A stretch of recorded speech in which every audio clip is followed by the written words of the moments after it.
You are Locked On Coogs, your daily podcast on the Houston Cougars, part of the Locked On Podcast Network, your team every day. So I said in the second segment I want to spend some time talking about track and field. I want to spend some time talking about Houston Cougars in the Olympics. We kind of were profiling as things were going, and third segment, they're talking about kind of who was doing what and where they were placing. And honestly, there were a lot of Houston Cougar athletes involved in the Olympics that had like fantastic college marks or college times that in the Olympics were just kind of middle of the pack, or didn't get out of the heats or didn't get past the semifinals. Louis Hinchcliffe and Sean Maswani, they did the best, I would say, out of any athletes, both of whom made it to the semifinals in the men's 100-meter dash. That's impressive in and of itself. And in their opening heat, Louis Hinchcliffe did beat Noah Lyles, who would eventually gold in the event in the heat. You would then look at the big, crowning event for the two of them was they were both on 4x100 meter teams that medaled in the 2024 Olympic Games. So you had in the 4x100 meters, in the second leg for Great Britain, you had Louis Hinchcliffe. In the second leg for South Africa, you had Sean Maswani. And in both of them, actually kind of helped extend a lead. They've kind of, if you were watching it on TV, got a lot of TV time, because we're going to tie into the second part of this segment. The United States 4x100 team, for all the speed it had, messed up the baton pass in the first to second leg, and therefore kind of opened up the field for potentially Great Britain and South Africa to both medal. And they did. South Africa finished second, and Great Britain finished third, which means Sean got a silver and Louis got a bronze. So two Cougars coming home with medals from the Olympics. It's a big deal, especially when you think it's a big deal. When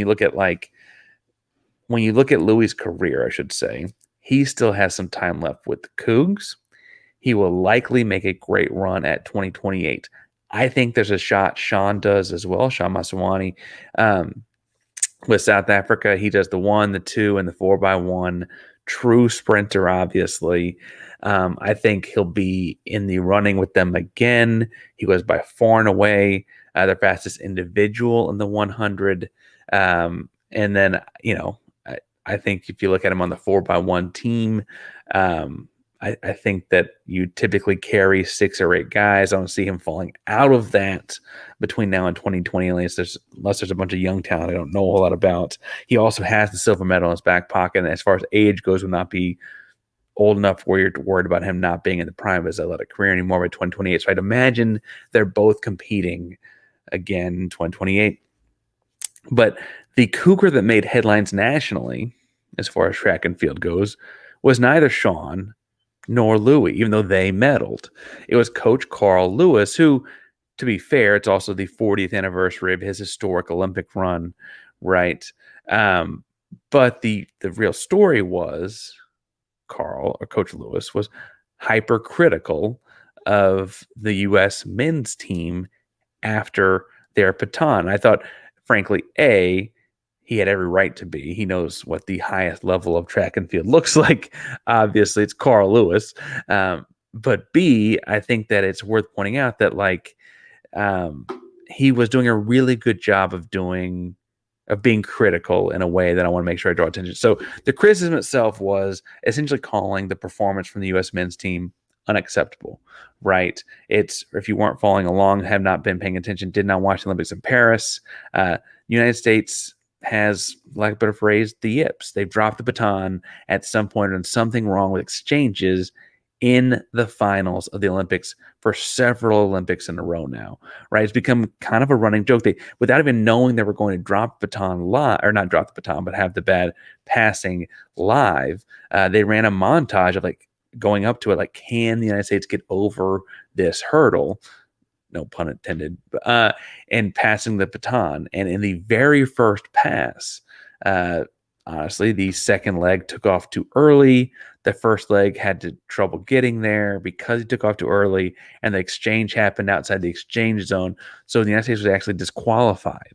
Did not get a time taken down in the Olympics in the 4x1. Now, the United States has the speed, has the facilities, has the wherewithal to put together a great team. And our neighbors to the north, Canada, won. They won gold, right?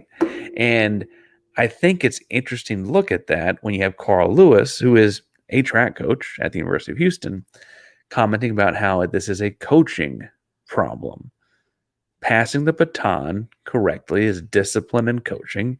And he drew ire for having several different moments on Twitter and social media platforms while he's in Paris watching his athletes and being honored as the Olympian that he is.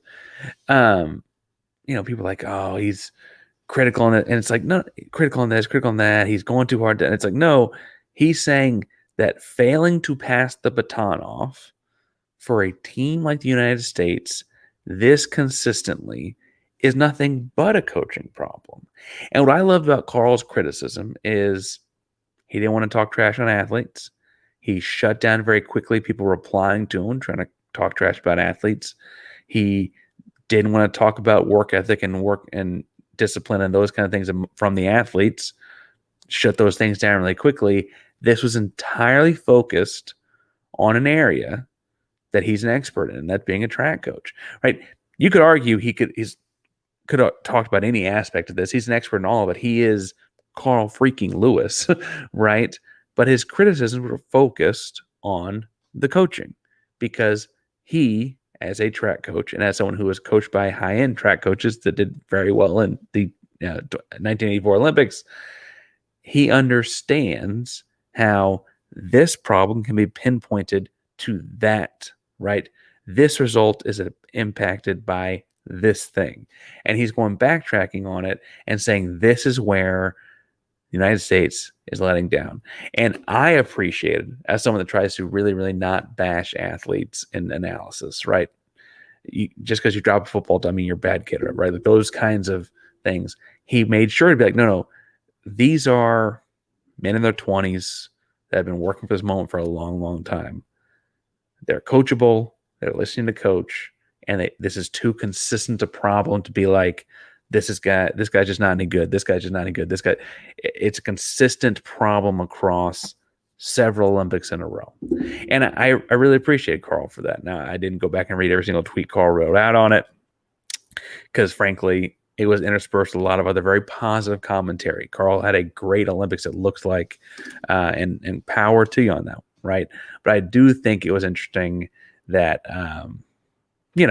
that was kind of all the things that happened in the 4x100 for Houston, including, again, 2 Cougars got medals in the 4x1. That the noise out of the 4x1 was Coach Lewis, right? So that just interesting how those kinds of things play out. Now, when speaking about how things play out, we're going to talk some in a second about potential AP top 25 teams and how that pertains to Houston, even if they're not probably in it. They're definitely not. But before we get to all that, it is wrapping up summertime.